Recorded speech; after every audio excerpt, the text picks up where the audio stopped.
एक बार आपको याद दिला दूं, डायरेक्टर साहब वो प्लेट लेकर आएगा। फेयर कैम जो हमने रेकमेंड किया था, फेयर कैम स्पेशलिटी, आपको इसी सेगमेंट में वहां पर आपने किस तरह की कमाई की है वो आंकड़े एक बार आपकी स्क्रीन पर लेकर आते हैं। ये देखिए 11 जून को हमने रिकमेंड किया था 568 के रेट पे, 750 के टारगेट थे, आज का हाई करीब 740 के आसपास का है।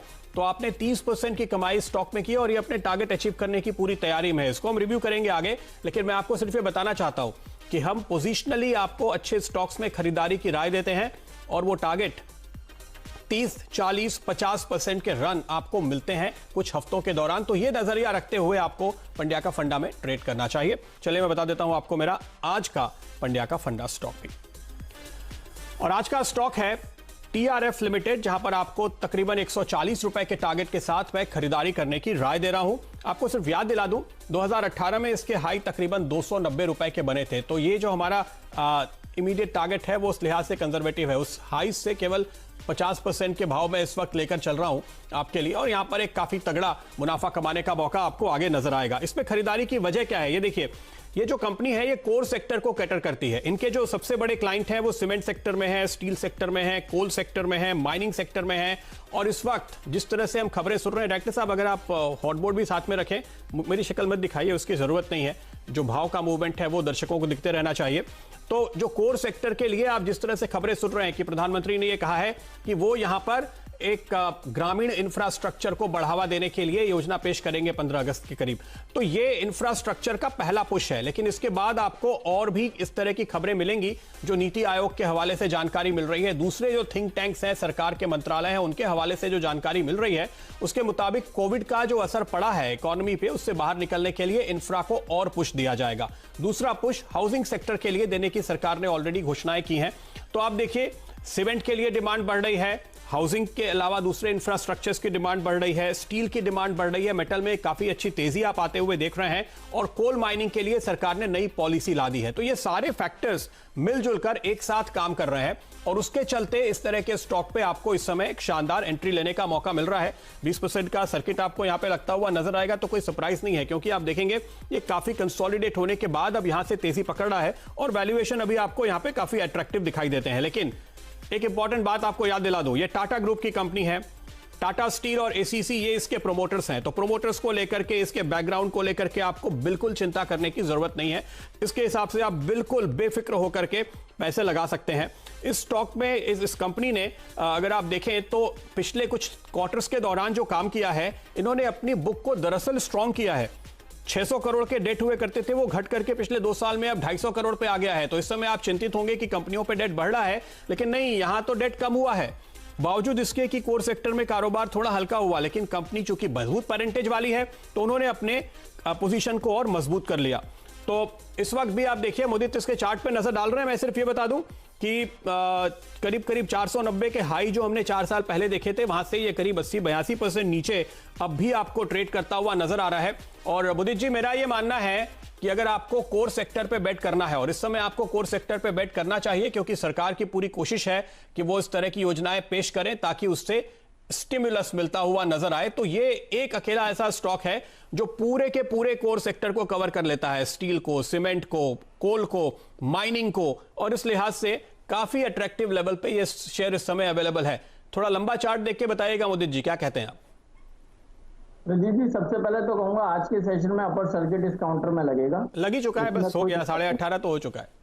बिल्कुल। और देखिए, स्ट्रक्चर की बात करते हैं, बड़े अच्छे चार्ट स्ट्रक्चर को आपने पकड़ा है। स्टॉक में ईयरली लो के बाद अच्छी बाइंग देखने को मिली, बाइंग के बाद कंसोलिडेशन, और कंसोलिडेशन में पेनेंट पैटर्न बनाया था, उसका ब्रेकआउट आज के सेशन में नजर आया है। तगड़े वॉल्यूम के साथ बाइंग देखने को मिल रही है। 106.50 CMP अपर सर्किट इस काउंटर में ऑलमोस्ट लग गया है। लेकिन जिस तरह के स्ट्रक्चर बने हुए हैं, जो टारगेट्स निकल कर आ रहे हैं, पहला टारगेट यहां से होगा 130 का।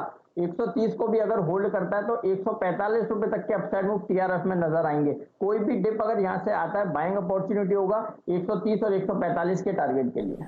जी हाँ, देखिए 500 वाला स्टॉक आज 4 साल के बाद आपको इस लेवल पे मिल रहा है, क्योंकि कोर सेक्टर का परफॉर्मेंस थोड़ा कमजोर हुआ। लेकिन अब ये जो बॉटम बन रहा है, मैं हमेशा हर रोज ये आपको बताता हूं, हम वो स्टॉक ढूंढ रहे हैं जो 3 साल 4 साल की मंदी से अपने नए बॉटम बना के निकल रहे हैं, और क्वालिटी कंपनीज हैं जहां पे कारोबार अच्छा है लेकिन प्राइस नीचे आ गया है। तो ये आप सोच के चलिए कि आप एक लंबे समय वाला बॉटम यहां पे पकड़ रहे हैं।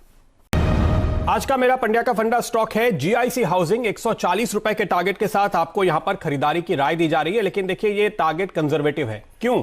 क्योंकि 2020 का, इस साल का प्री कोविड हाई जो आपने देखा है वो 180 रुपए है इस स्टॉक पे। 52 वीक हाई 284 रुपए है, यहां से करीब करीब 3 गुना। लाइफ हाई 623 रुपए है, यहां से करीब करीब 6 गुना।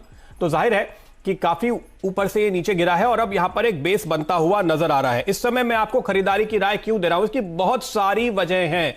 देखिए, कल भी हमने आपको अरविंद स्मार्ट स्पेस बताया था, कल आपको दूसरे हमारे कप्तानों की ओर से भी हाउसिंग सेक्टर से जुड़े हुए कॉल्स मिल रहे हैं। अभी अभी कुछ देर पहले आप श्री सीमेंट के बांगड़ साहब की बातें सुन रहे थे। तो ये जो पूरा का पूरा हाउसिंग सेक्टर है वो तेजी के साथ रिवाइव होता हुआ दिखाई दे रहा है।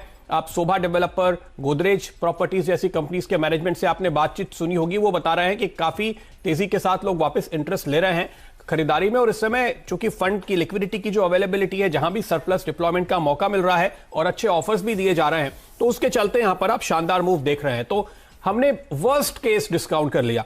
मैं 600 रुपए की बात नहीं भी करूं, लेकिन कम से कम 52 वीक हाई 284 के सामने आप देख लीजिए, वो तो नॉर्मलाइज हो ही जाएगा ना अगले 6, 9, 12 महीने में, मैक्सिमम 2, 3, 4 क्वार्टर में।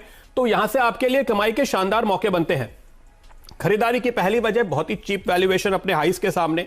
दूसरी वजह, इस सेक्टर में आप देखिए हाउसिंग फाइनेंस कंपनीज में अगर आप कंपेयर करेंगे तो सबसे सस्ती हाउसिंग फाइनेंस कंपनी आपको दिखाई देगी जीआईसी। तीसरी वजह, आरबीआई ने हाल में जिस तरह से लगातार लिक्विडिटी बढ़ाई है, और आपने पिछले हफ्ते भी देखा 5000 करोड़ रुपए एनएचबी, नेशनल हाउसिंग बैंक को फिर दिए गए ताकि वो हाउसिंग फाइनेंस कंपनी की फंडिंग कर पाए। इस वजह से जो हुआ था, देखिए जब पिटाई हो रही थी मार्च अप्रैल में, वो जस्टिफाइड थी क्योंकि एनबीएफसीज को पैसे ही नहीं मिल रहे थे।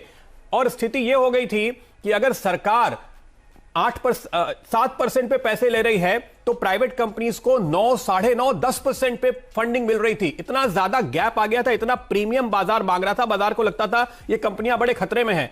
अब आपने सुना होगा गवर्नर साहब को, उन्होंने कहा कि जिस रेट पे सरकार पैसे लेती है उसके आधे % ऊपर अच्छी क्वालिटी की प्राइवेट कंपनीज को पैसे मिल जाते हैं। तो वो लिक्विडिटी की तंगी दूर हो गई, वो जो मार्जिन पे दबाव था वो दूर हो गया। उसके बाद अब आपको जो दूसरी चिंता थी कि मॉरेटोरियम बहुत है और काफी सारे एनपीए हो जाएंगे, आप देखिए सारी हाउसिंग फाइनेंस कंपनीज ने एक के बाद एक अपने जो आंकड़े पेश किए हैं। पहली बार काफी लोगों ने डर से मॉरेटोरियम ले लिया कि हमें बहुत कैश की जरूरत पड़ जाएगी, लेकिन जैसे जैसे लोग समझते जा रहे हैं, होम लोन की ईएमआई अब लोगों ने फिर से भरनी शुरू कर दी है, तो वो चिंता भी निकल गई। तो इसकी वजह से आप एनबीएफसीज में एक बाउंस बैक देख रहे हैं। अब देखिए 2-3 सेक्टर्स पर नजर डालिए जो इसमें एक साथ काम करते हैं। पहला है रियल एस्टेट, जहां हमने बात की कि वहां पर आपको सुधार देखने को मिल रहा है। दूसरा, पीएसयूज की एक री-रेटिंग होती हुई नजर आ रही है। जिस तरह से सरकार ने प्राइवेटाइजेशन शुरू किए हैं, जिस तरह से सरकार रिफॉर्म्स कर रही है, तो वो भी इनके लिए काम करता हुआ नजर आ रहा है। और तीसरा है एनबीएफसीज। तो ये 2-3 सेक्टर जिनको ये एक साथ कवर करते हैं, उन सभी में आपको एक स्ट्रॉन्ग अप ट्रेंड देखने को मिल रहा है। तो अगर आप टैक्टिकल ट्रेडर हैं, अगर आप स्विंग ट्रेड करते हैं, तो भी आपके लिए शानदार मौका है, और निवेशकों के लिए तो बेहतरीन मौका है ही। इसके लिए जो अच्छी बात है, जीआईसी री इनकी प्रोमोटर कंपनी है, दूसरी पीएसयू इंश्योरेंस कंपनीज ने यहां पर हिस्सा लगा रखा है, तो उनका पूरा सपोर्ट इनको हर हाल में मिलता रहता है। एक और अहम वजह, इनके जो 72% बोरोवर हैं वो सैलरीड एम्प्लॉइज हैं। इनमें बड़ी तादाद सरकारी कर्मचारियों की होती है। 75 से 80% ये अफोर्डेबल सेक्टर में है, जिनमें सबसे जल्दी आपको रिवाइवल देखने को मिल रहा है। तो उस लिहाज से दिक्कतें यहां पर काफी कम होती हुई आपको नजर आएंगी। आखिर में एक बार फिर से वैल्यूएशन पर नजर डालता हूं और गौरव बिस्सा जी तब तक नजर डालेंगे, इसके चार्ट पे उनकी राय लेंगे। देखिए बुक वैल्यू है 227 रुपए, और इसके जो एनपीएस हैं वो केवल 0.3% हैं। जब बुक वैल्यू आपके सामने दिख रही है और वो बुक वैल्यू तेजी के साथ बढ़ी है, तो फिर आपको इतना बड़ा डिस्काउंट क्यों देना चाहिए? आप दे सकते हैं। अगर इस कंपनी के 10% एनपीए होते तो मैं कहता ये डिस्काउंट जस्टिफाइड है, लेकिन जिस कंपनी के सिर्फ 3% एनपीए है उसके लिए ये डिस्काउंट बिल्कुल जस्टिफाइड नहीं है। तो 225 की बुक वैल्यू तक तो कम से कम इसको जाना चाहिए। 5.5% का डिविडेंड यील्ड है, वो आपको और कहां मिलेगा? 5 गुना हुआ है पिछले 10 साल में इसका कारोबार, और 5 गुना हुई है बुक वैल्यू। तो आप ये समझिए कि अगर बुक वैल्यू इसी रफ्तार से बढ़ती रहती है ना, तो हर साल ये स्टॉक और आपको सस्ता सस्ता सस्ता दिखने लगता है, क्योंकि ये बहुत तेज रफ्तार है। 10 साल में 5 गुना, आप हिसाब लगाइए कि किस रफ्तार से ये अपनी बुक वैल्यू को बढ़ाते हुए नजर आ रहे हैं, किस रफ्तार से इन्होंने अपनी नेटवर्थ को बूस्ट किया है। तो ये स्टॉक हमारा पसंदीदा रहा है, आज भी आपको फिर से खरीदारी की राय हम यहां पर दे रहे हैं। 140 के पहले टारगेट, लेकिन देखिए 225 की तो बुक वैल्यू है, 280 का तो इनका 52 वीक